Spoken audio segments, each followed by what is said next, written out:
अक्सर हम breast cancer की आम अलामात जैसे कि गिल्टी या लंप के बारे में सुनते हैं, लेकिन क्या आप जानती हैं कि कुछ गैर मामूली सिम्टम्स हो सकते हैं ब्रेस्ट कैंसर के, जो कि हमें निगलेक्ट नहीं करने चाहिए।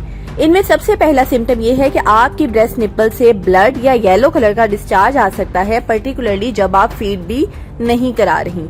सेकंड सिम्टम ये है कि ब्रेस्ट निप्पल्स का रिट्रैक्ट कर जाना, अंदर की तरफ मुड़ जाना या इनकी शेप का चेंज हो जाना। थर्ड सिम्टम है कि ब्रेस्ट की स्किन पर रेडनेस, इचिंग या इसकी जिल्द का मोटा हो जाना, जैसे बिल्कुल ऑरेंज का छिलका होता है उस तरह का टेक्सचर हो जाना। नंबर 4 पे है कि ब्रेस्ट या बगल के हिस्से में स्वेलिंग या फिर हार्डनेस का फील होना, चाहे आपको ब्रेस्ट लंप ना भी फील हो।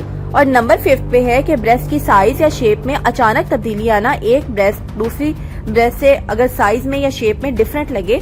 तो इन सिम्टम्स में से अगर कोई भी सिम्टम आप महसूस कर रही हैं तो फौरन गायनेकोलॉजिस्ट से राब्ता करें।